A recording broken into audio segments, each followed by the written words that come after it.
ওই যে একটা গান আছে না, আমি মানে তুমি আর তুমি মানে আমি, এই যে এরকম একটা বাংলা গান।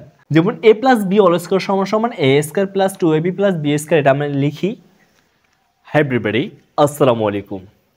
আজকের ক্লাসটি খুবই গুরুত্বপূর্ণ, কারণ আজকে আমরা কমপ্লিমেন্ট সম্পর্কে জানব। কমপ্লিমেন্ট জিনিসটা কি? হ্যাঁ, এটা কিন্তু আপনাদের জন্য এবং যারা হচ্ছে যে অ্যাডমিশনের জন্য পড়াশোনা করতেছেন তাদের জন্য অনেক গুরুত্বপূর্ণ হতে চলছে। বিভিন্ন কম্পিটিটিভ এক্সামে কমপ্লিমেন্ট সম্পর্কে প্রশ্ন এসে থাকে। তাহলে চলুন একটু দেখে নেই কমপ্লিমেন্ট কি। কমপ্লিমেন্ট হচ্ছে পরিপূরক। পরিপূরক কি? ওই যে একটা গান আছে না, আমি মানে তুমি আর তুমি মানে আমি, এই যে এরকম একটা বাংলা গান। যেমন আমরা যদি একটি উদাহরণের মাধ্যমে দেখি, যেটা আমরা ছোটবেলায় পড়েছিলাম। আমরা এই গণিতের সূত্রটা সবাই জানি, যেটা আমরা ছোটবেলায় পড়ে এসেছি। যেমন a plus b whole square সমান সমান a square plus 2ab plus b square, এটা আমরা লিখি। কিন্তু প্রশ্ন যদি করা হয় উল্টোটা, যে a square plus 2ab plus b square সমান সমান কি, আমরা কিন্তু বলে দিই a plus b whole square. অর্থাৎ এটা সমান সমান এটা এবং এটা সমান সমান এটা। অর্থাৎ এখানেই কিন্তু বোঝা যাচ্ছে এটা একে অপরের পরিপূরক। এটার পরিপূরক হচ্ছে এটা, এটার পরিপূরক হচ্ছে এটা। তাহলে ইংলিশে পরিপূরকটা কি? কমপ্লিমেন্ট ইংলিশে কি? আমরা কিভাবে বুঝবো এটা কমপ্লিমেন্ট? এটা বোঝার জন্য আমরা কয়েকটা কিছু এক্সাম্পল দেখি, এক্সাম্পলের মাধ্যমে ক্লিয়ার হয়ে যাবে ইনশাআল্লাহ।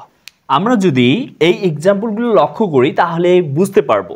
যেমন আমাদের প্রথম এক্সাম্পল হচ্ছে শি ইজ হ্যাপি। এটা একটা সেন্টেন্স। এখানে সাবজেক্ট কি আছে? শি। শি বলতে একটা মেয়েকে বোঝাচ্ছে, আমরা ধরে নিলাম মেয়েটা হচ্ছে ঋতু। এই হ্যাপি বলতে কাকে বোঝাচ্ছে? এই ঋতুকে বোঝাচ্ছে কি না? যদি ঋতুকেই বোঝায় তাহলে আমরা বলতে পারি এই হ্যাপি হচ্ছে এই সাবজেক্টের পরিপূরক। অর্থাৎ এখানে শি বলতে যাকে বোঝাচ্ছে, হ্যাপি বলতে তাকে বোঝাচ্ছে। এখানে শি যে ব্যক্তি, হ্যাপিও ওই ব্যক্তি, তাই এটাকে বলা হয় পরিপূরক। এখানে হ্যাপিটা হবে পরিপূরক। বুঝতে পেরেছেন? আচ্ছা, তাহলে যদি আমরা এই এক্সাম্পল চলে আসি, এখানে সাবজেক্ট কি আছে? হি। হি বলতে যদি বোঝায় সাকিব। স্টুডেন্ট বলতে কাকে বোঝাচ্ছে? স্টুডেন্ট বলতে কাকে বোঝাচ্ছে? সাকিবকে বোঝাচ্ছে না, যে হি ইজ আ স্টুডেন্ট। অর্থাৎ এখানে হি যে ব্যক্তিকে বোঝাচ্ছে, স্টুডেন্টও ওই ব্যক্তিকে বোঝাচ্ছে। তাই আমরা এটাকেও কি বলতে পারি? আমরা এটাকেও আমরা কমপ্লিমেন্ট বলতে পারি। অর্থাৎ এই স্টুডেন্ট হি অর্থাৎ সাবজেক্টের পরিপূরক। বুঝতে পেরেছেন? আচ্ছা, আমরা যদি পরের সেন্টেন্সটাকে লক্ষ্য করি, যে উই মেড হিম ক্যাপ্টেন। এখানে হিম মানে তাকে, অর্থাৎ আমরা তাকে ক্যাপ্টেন বানিয়েছি। অর্থাৎ এইখানে হিম বলতে আমরা যদি মনে করি একটা ছেলে, সেটা হচ্ছে সাকিব। সাকিব এবং ক্যাপ্টেন বলতে কে? ক্যাপ্টেন বলতে সাকিবই না। তার মানে এইখানকার ক্যাপ্টেনটাকে আমরা পরিপূরক বলতে পারি না। এটা কিসের পরিপূরক? এটা হচ্ছে যেহেতু অবজেক্ট, তাই এইটা হচ্ছে অবজেক্টের পরিপূরক। অর্থাৎ অবজেক্ট যে ব্যক্তিকে বোঝায়, এই শব্দটা ওই ব্যক্তিকেই বোঝাচ্ছে। তার মানে আমরা বলতে পারি এটা কি? Objective complement. তার মানে আমরা এই তিনটা স্ট্রাকচারের মাধ্যমে কি বুঝলাম? আমরা তিনটা স্ট্রাকচারের মধ্যে কি বুঝলাম? যে কমপ্লিমেন্ট হচ্ছে দুই প্রকার। তাহলে কি প্রকারটা? একটা হচ্ছে সাবজেক্টিভ কমপ্লিমেন্ট, অর্থাৎ যেটা সাবজেক্টের পরিপূরক হয়, আর একটা হচ্ছে অবজেক্টিভ কমপ্লিমেন্ট, যেটা অবজেক্টের পরিপূরক। আমরা কি বিষয়টা বুঝতে পেরেছি? আচ্ছা, যদি বুঝে থাকি তাহলে হচ্ছে যে প্লিজ চ্যানেলটাকে সাবস্ক্রাইব করে দেবেন এবং ফেসবুক থেকে দেখলে অবশ্যই ফলো দিয়ে রাখবেন। এইখানে আমরা কমপ্লিমেন্টটাকে স্পষ্টভাবে বোঝার জন্য আমরা আর একটা টেকনিক ব্যবহার করতে পারি। চলুন তাহলে টেকনিকটা দেখে নেই। আমরা কমপ্লিমেন্ট নির্ণয় করার জন্য আমরা ইজ ইকুয়াল টু দিয়ে আমরা বের করতে পারি।